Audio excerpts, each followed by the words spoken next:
दोस्तों 5 दिसंबर 1945 में 14 navy airman Florida से टेकअप किए उनके रूटीन ट्रेनिंग एक्सरसाइज के लिए। लेकिन लगभग 1.5 घंटे बाद flight leader lieutenant Charles Taylor ने कंट्रोल टावर को अलर्ट किया। उन्होंने कहा कि उनके साथ कुछ बहुत गलत हो रहा है और उनके तीनों कंपास ठीक से अपना डायरेक्शन नहीं बता रहे हैं और उन्हें पश्चिम दिशा का पता नहीं चल रहा है।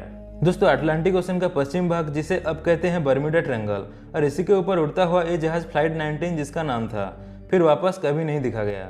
फिर एक सर्च प्लेन को उसी एरिया में भेजा गया फ्लाइट 19 को ढूंढने, लेकिन टेकअप के 27 मिनट के बाद वो सर्च प्लेन और उसका 13 आदमियों का क्रू मेंबर भी गायब हो गए। इसे अजीब इंसिडेंट सबसे पहले क्रिस्टोफर कोलंबस के द्वारा 1492 में रिपोर्ट किया गया था। जब वो अपने क्रू के साथ कॉन्टिनेंट अमेरिका की तरफ जा रहे थे, उनके लोगों ने उन्हें बताया कि उन्हें कुछ अजीब लाइट्स चमकते दिखे और ओशन बहुत ही शांत लग रहा था। उसके बाद भी उनका मैग्नेटिक कंपास इरेटिक रीडिंग दिखाने लगा। इस वजह से सारे मेंबर्स घबरा गए। फ्लोरिडा, बर्मुडा और पुर्तो के बीच में अटलांटिक ओशन का इस भाग को बर्मुडा ट्रायंगल सबसे पहली बार ऑथर बेंसन कैरिस ने कहा था। उन्होंने ये टर्म यूज किया था एक मैगजीन आर्गोसी के एक आर्टिकल में मिस्टीरियस डिसअपियरेंस को एक्सप्लेन करने के लिए, और उन्होंने 1945 में हुए फ्लाइट 19 के बारे में मेंशन किया था और साथ में 1918 में हुआ यूएसए साइक्लोप के गुम होने के बारे में भी जिक्र किया था, जिसमें 306 लोग मारे गए थे। कैरिस ने यह भी लिखा था कि बर्मुडा ट्रायंगल एक ट्रू मिस्ट्री है और इस बात को यूएस नेवी, एयरफोर्स और कोस्ट गार्ड भी मानते हैं। दोस्तों लास्ट सेंचुरी में ही 1000 शिप्स और प्लेन्स गायब हो गए इस बर्मुडा ट्रायंगल में, और इन शिप्स और प्लेन्स के गायब होने का कभी भी कुछ सबूत नहीं मिला और कोई भी पैसेजेस और डिब्रीज नहीं मिली इस बर्मुडा ट्रायंगल में। अब ये सारी चीज आपको जरूर बहुत रहस्यमय लग रहे होंगे, तो ये सब चीज को एक्सप्लेन करने के लिए कंस्पिरेसी तो बननी ही है। दोस्तों बहुत सारे कंस्पिरेसी थ्योरी बननी है रिगार्डिंग एलियन अब्डक्शन और यूएफओ सेटिंग्स, और यहाँ तक कि कुछ लोग ये भी बिलीव करते हैं कि यहाँ से कोई दूसरी दुनिया में जाने की कोई पोर्टल्स है।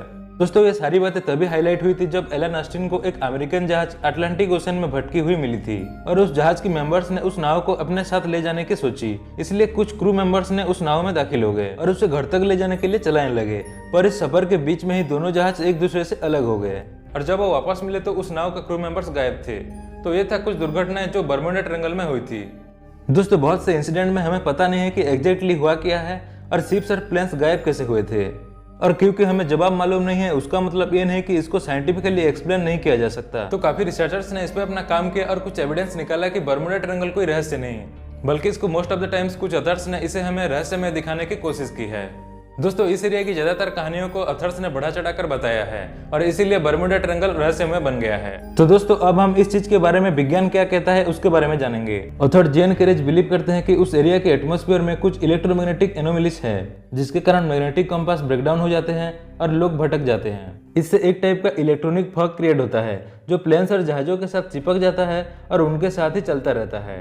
दोस्तों एक और एक्सप्लेनेशन है जो कंट्रीब्यूट कर सकते हैं शिप के सिंक होने में, और यह है कि शिप फ्लोर में जो क्रिएटर्स होते हैं उनसे मीथेन एयर बबल्स रिलीज होता है जो शिप के बेस में टकराकर उसे अनबैलेंस कर सकते हैं। इसके वजह से एक जहाज पूरी तरह से डूब सकता है। कोस्ट गार्ड का इस सब्जेक्ट के बारे में ये कहना है कि इसे कुछ भी मिस्टीरियस नहीं है अबाउट द बर्मुडा ट्रायंगल, और ज्यादातर एक्सीडेंट ह्यूमन एरर की वजह से हो सकता है या फिर उस एरिया के कुछ यूनिक नेचर फीचर्स की वजह से, जैसे कि गल्फ स्ट्रीम जो कि एक नदी की तरह अटलांटिक ओशन में एंटर करता है और उसके पावरफुल करंट की वजह से डूबे हुए जहाजों की डिब्री नहीं मिल पाती क्योंकि वो अपने साथ बाहर ले जाते हैं। सिर्फ इतना ही नहीं दोस्तों, कैरिबियन अटलांटिक का जो ट्रॉपिकल वेदर सिस्टम है इसके लिए वहां पर हरिकेन्स और स्टॉर्म्स बहुत आते हैं।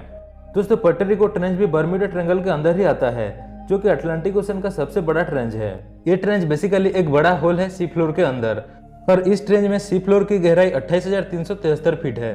दोस्तों जिससे ये पता चलता है कि कोई भी शिप या एयरक्राफ्ट अगर डिस्ट्रॉय होकर नीचे गिरा तो वो इतनी गहराई में पहुंच जाएगा कि उसको कभी भी ढूंढा नहीं जा सकता।